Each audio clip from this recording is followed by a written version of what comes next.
What's up, people? This the news I had received and was reading when that Westbrook situation happened, and it's hard to talk about, man. So that's why I'd be like, oh man, it just takes so much out of you, man. You hate seeing your people being put in situations that one, it hurts us to see as people because we genuinely and naturally love our people. So when you see stuff like this happen, it really like bothers you because you just like, there's no way, like it's just disturbing. So of course your heart and your feelings are gonna be in it, and the way the situation looks is so bleak that it could go like this situation hurts a lot of people when you have incompetent people with firearms. And what I mean is when you have incompetent people who's riding around with firearms, there's a great chance of yourself being harmed or put in a situation that is not normally in your best interest because they hurt rights,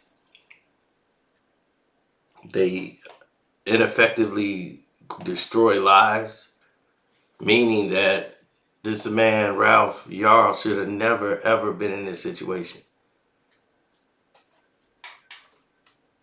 He was a non threatening human being.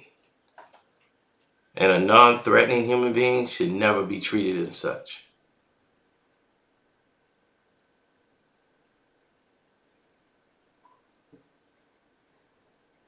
And,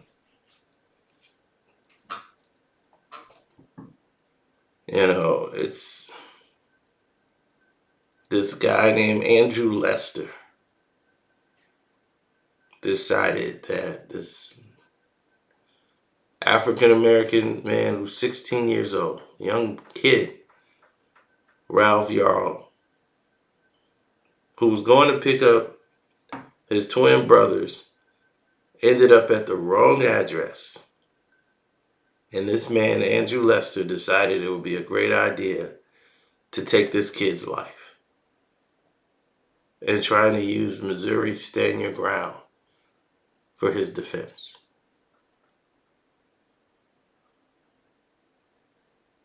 He's being charged with first-degree assault. He's an 84-year-old man. And Mr. Yarl showed up at his house,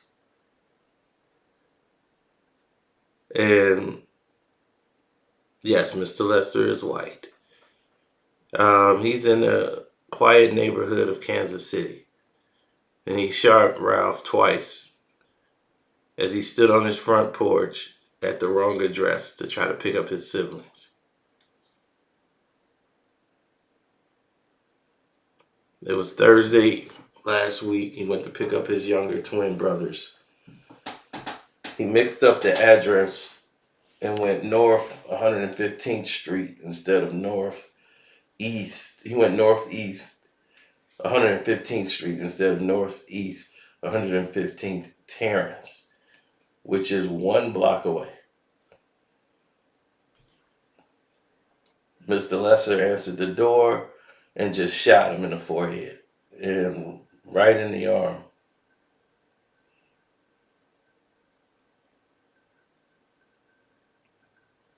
Ralph did not try to come into the home. The shot was a 32 caliber handgun and was shot through the door, the glass door. There was no indication that any words was even exchanged. He saw a black male pulling up to the storm door handle, and he thought the guy was going to break into his home. When he was interviewed by the detectives, this is what he said.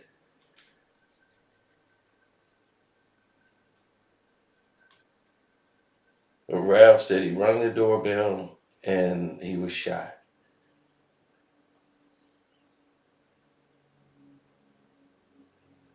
And Ralph, who was still conscious after being shot in the head, he got up and ran away to keep from being shot some more. He went to 3 houses before somebody would help him. Expect him to recover. He had surgery over the weekend to remove the bullets and was able to walk out of the hospital on Sunday. He's going to make a full recovery, thank God.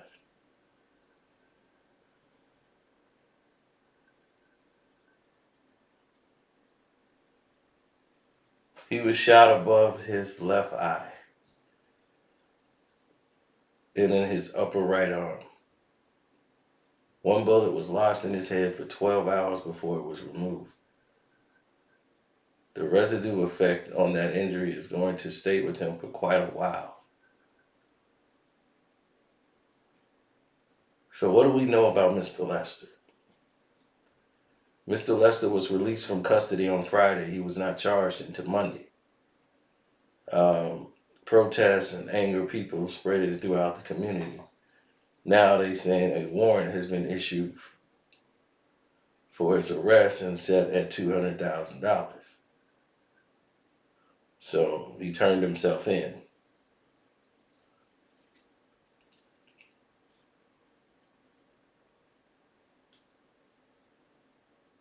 Now, I don't know if that guy has a lawyer, but the fact that he's 84 years old will be in the considerations of terms of his thinking process. But they remind that the former president and current president of the United States is the same age as well. So,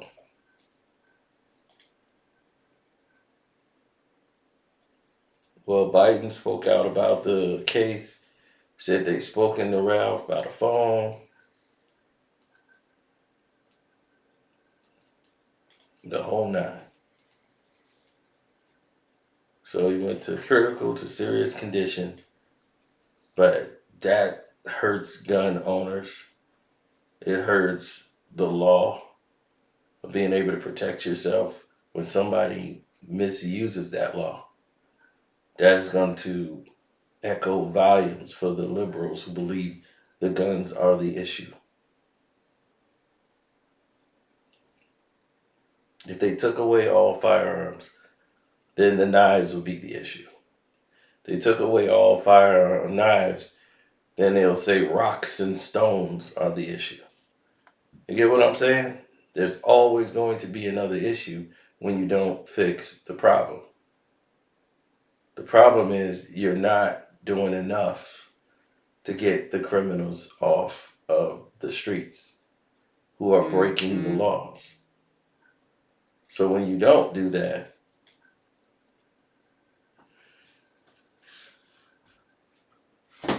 you know,